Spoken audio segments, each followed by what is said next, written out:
Home or Born on the 4th of July, which doesn't do as well as Rambo. You know, and it stays the same. Black Hawk Down did very well.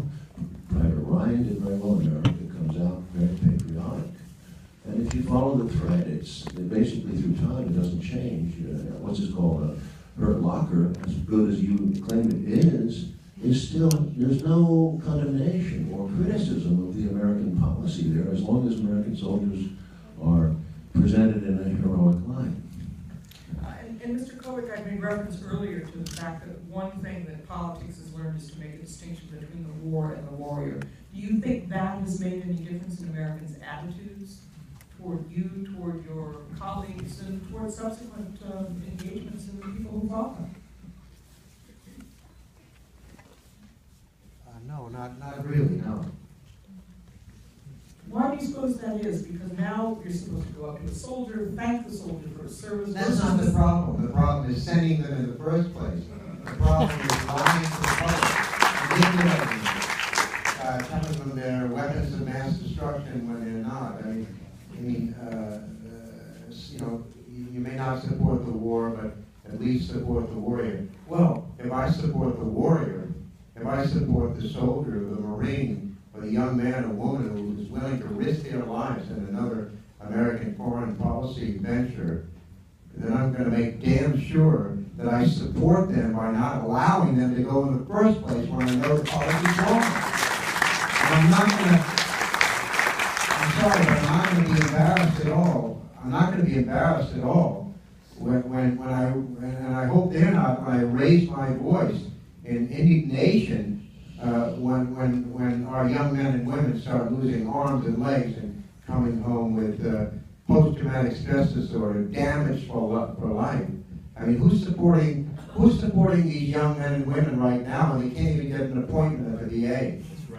I mean, support the troops. What's that all about? Support the troops. If you really care about who are the troops? They're young Americans in the case of this country, young men and women, you know, who don't really, they're young. They don't, and I'm thinking of myself and I'm thinking of Oliver, but I'll speak for myself right now. We didn't know. We were 18, 19 years old when we went to those recruit stations with our fathers. We really didn't know what we were getting into. I wanted to make my father proud. I was ashamed because I came from a working background. I couldn't afford to go to college. All these friends of mine were going off to college. So I had to, I wanted to show them, I wanted them to be proud of me. So I joined the Marines. I had no idea what boot camp was going to be like. My uncle had been a Marine. I had the Marine Corps guidebook when I was 9.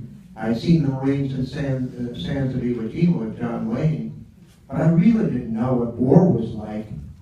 But that's why I felt when I was alone in Santa Monica in that room with that $42 manual typewriter and 500 blank sheets of paper, that I had to get this down, even if it was my last will and testament, even if it was the last thing I wrote. And I didn't live that long because I really, I was tormented. I was plagued with nightmares, anxiety attacks. I had heart palpitations when I wrote that book. And I wrote it in a desperate state, which might be the best state to write a book in. But it's the worst place to be, really. I mean, every day that I've been away from where I was at when I wrote that book, I thank God, I'm grateful, because it was a tormenting place to be. But I made a decision. Some people turn to drugs, some people turn to alcohol, and many turn to suicide, unfortunately. I turned to a typewriter. I chose to be creative. And in doing that, I sit before you. I'm still alive, I'm here, and I'm grateful. I discovered that I had something inside of me, even after I lost 3/4 of my body. I had a gift, I had a talent, I could express, I could write. Maybe I wasn't a great writer, but I knew I could communicate a story. I always loved to tell stories when I was a kid. And I thought to myself, you know, when the book came out, it gave me such confidence. I really was surprised. I was very surprised. It changed my life. And when this film came out, I was very apprehensive. I thought maybe it would be too much for me. You know, let me just tell you, and I'll let you go, one quick story. there were two real attempts to make Born on the 4th of July. The first one, and I'll make this quick, was with Al Pacino in New York. And that fell through for a number of reasons. But Oliver had just come back, correct me if I'm wrong, Oliver, from writing Midnight Express, who he put Alan Parker in London. And he had just come back, and there had been a screenwriter prior to Oliver, and he had written a screenplay that was unacceptable to both Bregman and Pacino in New York. And they sent Oliver out to meet with me, met with me July 3rd, 1977, at the Sidewalk Cafe in Venice. Anyway, the Pacino film fell through, but during that period, and we were both, he had a script that he gave to me during that period. He said, nobody wants to do the script. This is my Vietnam story, he said. He gave it to me in Marty Bregman's office. I remember the day that he put it down on the desk in front of me. And it was Platoon. It was Platoon. And nobody wanted to do it. But he signed on to 4th of July at the time. And I'll always be grateful for that. And so when that film fell through, he took me aside, and I think it was in an elevator. We were leaving the building one day. And we were both heartbroken because we had gotten within 4 days of principal photography, and the film fell through. And he said, if I make it in Hollywood someday, his dream to become a director, to make it, become a filmmaker.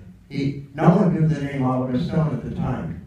And he said, if I make it someday, when I make it, I'll come back to you, Ronnie, and I'll make Born on the 4th of July. And he kept his promise. He came back for me after the successful Platoon. He kept his promise. Oliver Stone kept his promise, and he made Born on the 4th of July. He kept that promise.